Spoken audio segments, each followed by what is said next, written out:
You're listening to part one of a conversation between Scott Jacobson, a lover of bands and a maker of music videos, and Tamara Federici, producer of Every Band Ever, already in progress. Great. I just want to thank you, Tamara, for having me on. We've been friends for a long time.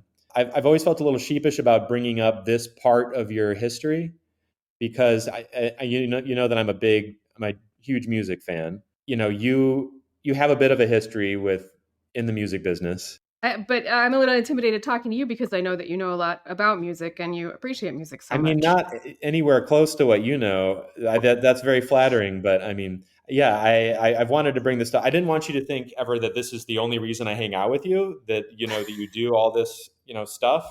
Are we kind of are we doing this? Are we gonna just kind of break the seal and talk about? I mean, you've had an amazing career. Oh, thanks. Yeah, I feel like let's break the seal. I mean, let's speak the unspoken. I mean, I don't even know where to begin, which is the lame way to start off. But Well, let me I ask you this. Go ahead. Sorry. no, please. I was gonna say, what are you into right now? What are you listening to, and which just sort of speaking to you right now? I'm actually listening to a lot of stuff from the 80s, and it's stuff that even like it's kind of the music of my childhood in a way, but I avoided it for many years because a lot of it was just kind of on when I was a kid, and I was never interested. But now I'm really diving into stuff like, I mean, do you know Blondie? Yeah, of course. I love Blondie. Um, Super nice.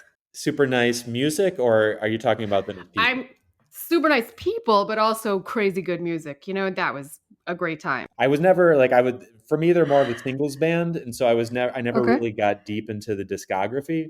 But I mean, I've been listening now, and I don't know. I Parallel Lines. That's their. I mean, most people consider that to be their best album. Any involvement? I mean, yeah. I mean, I'm excited to say that I worked on that. Like, I feel like I don't know if I'm bragging or not, but that one is such a good song just on its own, and it's still a good song. So that's exciting to me. Like Heart of Glass. One of the things for Heart of Glass was they actually let me write like a line. So Mucho Trust is You wrote the I wrote Mucho Mutual Mistrust. Mistrust. That's it. Those two That words was you. because we couldn't fit them in. We had to just wedge in two words. So I mean that's a small one, but Do you speak um, Spanish? I don't. Well, I mean, it was a great little, it's regarded as one of the best bilingual albums of all time, mainly because of that one line. Um, That tells you about the time. I feel like. yeah, no, there wasn't much going on in the bilingual new wave space, but they really like blew it open with it. But I mean, that's just amazing right there. But I mean, Debbie Harry is such an iconic figure, and she still got it. I saw Blondie not too long ago. You were around Debbie Harry circa Heart of Glass. Like that she was in her like imperial phase then. What was I just want to hear Debbie Harry stories. I think at first she didn't, like before she had the style in the hair, she kind of looked like she's from WKRP. The Lonnie Anderson? character, no, the other one. Oh, not even Lonnie Anderson? No, she looked like She looked like the other woman on WKRP? yes, her name. Oh God, I can't believe I just forgot her. Her name is my password on a lot of things. It is. I've forgotten it, but she had the long brown hair, and it was sort of like, no, don't go that way. What are you doing? Like that's not great. And so when she got Blondie, um, she changed her mind and she said, I want to look like a cool Persian cat with sunglasses. And then that's She did. She totally did. I never put that together. That's what she was going for? yes, but she achieved that, you know? And so she was joining when you said when she got Blondie. So there was a band called Blondie already, but she was joining as a brunette. And No, that no, sorry. When I meant when she got blonde. Because oh, oh, then oh. they named the band Blondie after that, after she got blonde. And But she so was just making a choice early on. oh, interesting. Wow, that's Yeah, she just wanted to join. I guess, like coming out of Joni Mitchell and all these things you wouldn't expect that she would listen to. She was just doing like a long brown straight hair. And then I think she knew that she wanted to be, like a rock and roller and super cool in New York. And, like people give her things as a blonde person. Like I saw a man give her insulin once because Really? He thought that she wanted it. She doesn't need She it. wasn't going into any shock or anything, that she just got No, this guy the was just there. Wow. transfixed. That is really a sign that, you've got people wrapped around your finger if they're just Yeah, that's not injecting flowers. you with. No, that's really amazing. Like that's, and I guess that kind of leads into, in a strange way, into parallel lines. The title, a lot of people assume that it's like a cocaine reference.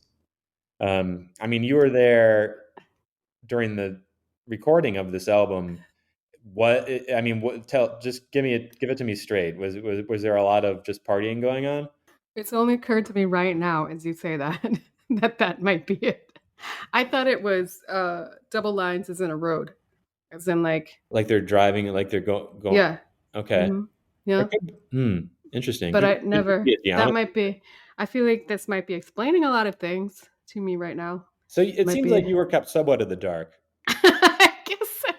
Perhaps so. because But you're entertaining the notion that could have been cocaine, but that wasn't the well, Blondie you knew. You knew. that's not the Blondie I knew. I also spent a lot of time tracking those five dudes. I mean, it was Blondie and five guys, Yeah, and a lot of times I couldn't. I couldn't keep them straight. So it's mostly like keeping tabs on where all five of them were. it is So difficult. That was going to be my next question. Most of their album covers have Debbie Harry, who is strikingly beautiful, and then they just kind of toss the other five guys in the background, and they're totally indistinguishable from each other. And but they make for good props behind Debbie Harry. And did you ever agreed. figure out who was who? Not really.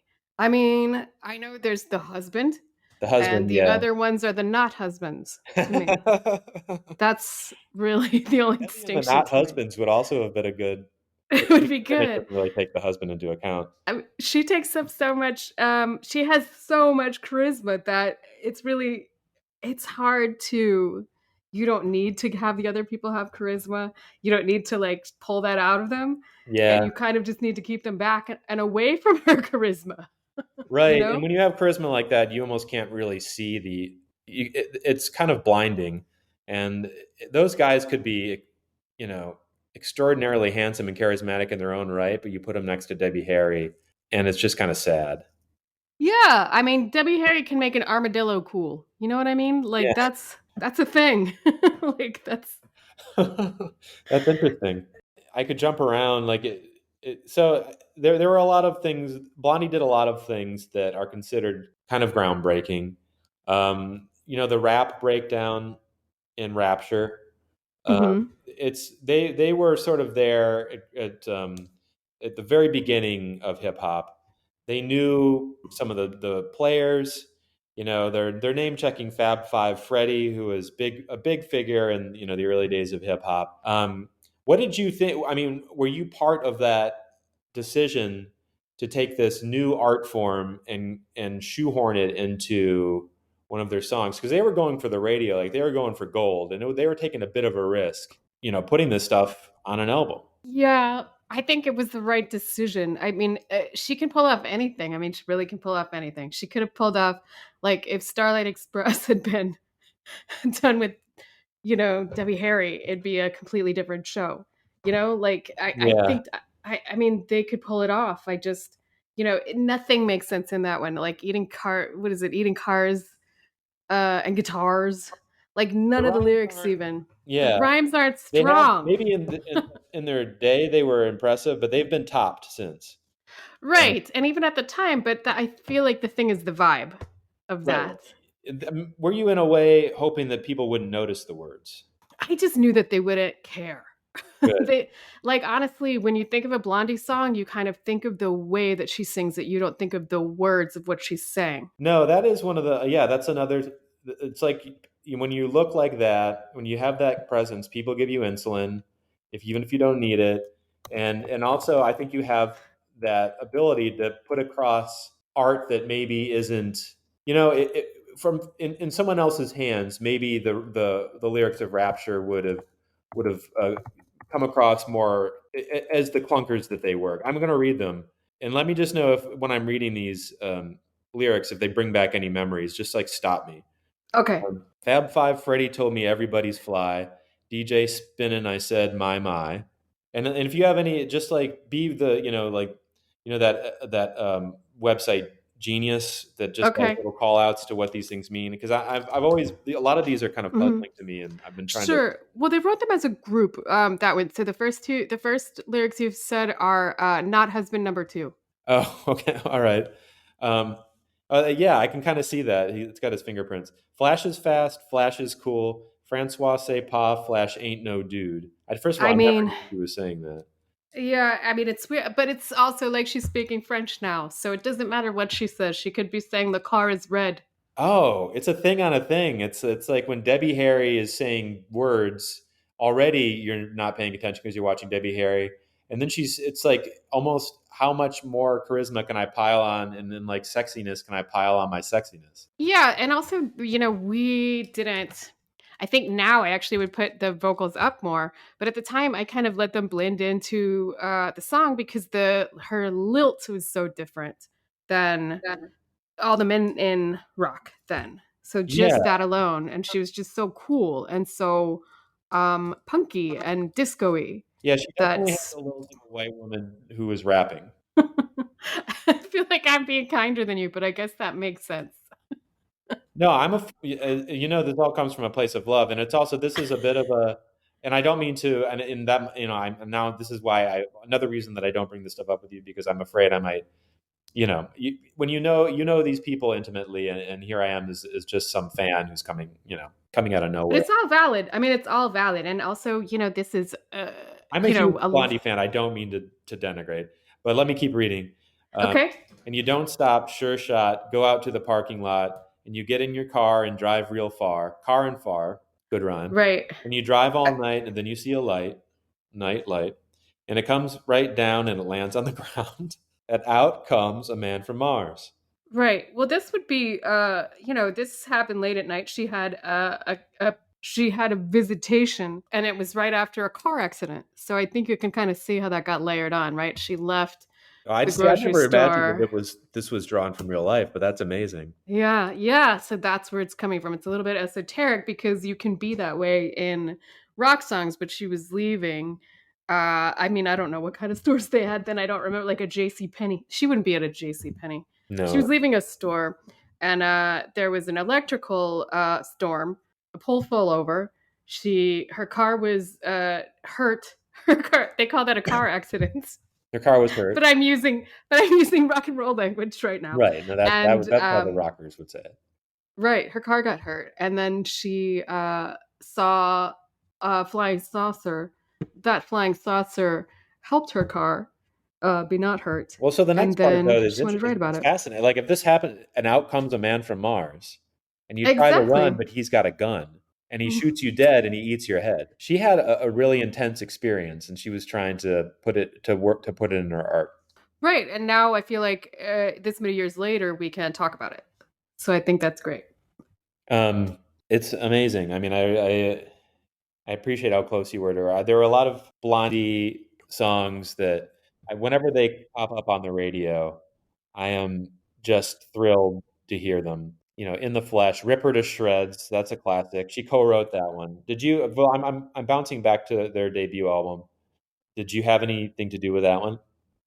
Yeah, "Rip Her to Shreds" was, I think, people really we had a female executive who was coming in and didn't like Blondie at all, and told her really mean things, and said something about her appearance and her boobs, and she left. And then we just kind of were in the studio already, so she just decided to sing that song after that. So that was just sort of like a real workplace song, actually, So that was just even though reacting to the moment. This that was woman just came in and reacting to the insulted moment. Debbie Harry. First of all, what did she have to say about her hair and boobs? It doesn't. It's a lot of attack. I mean, this must, okay. It was a different time, and there might have been It was a different time. involved. She said, "Why can't you look like somebody that Burt Reynolds would go out with?" And So wait, that was but it. is this a Lonnie Anderson reference? This is not. We're still This not is talking independent about of Lonnie that. Anderson. I don't know. We're not. The other woman's I wish name. I knew this woman. No, but never. We're not talking about her. But that's We're not talking really. about it. But anyway, right.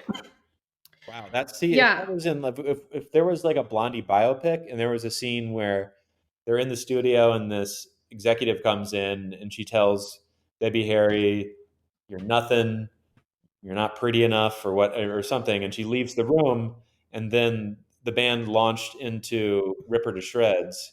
I would think this is the most contrived thing on earth, but you're saying that that is what happened. I'm saying it was Ray-like proportions, where like Ray is like, "You better hit the road, Jack," and then he's like, "Hey, wait a minute, that's a song. Hit the road, Jack." It was Wow. pretty much like, yeah, that one was just straight. You know, sometimes it's aliens and sometimes it's just straight up Ray. Tune in next week for part 2. Scott Jacobson is an executive producer on Bob's Burgers, which is entering its 13th season on Fox. And Tamara Federici is a golden god. The editor is Will Velasquez. The audio engineer is Clark Jackson. For updates, or to suggest a band, go to Every Band Ever on Instagram. Thanks for listening. See you next week. You sexy animals.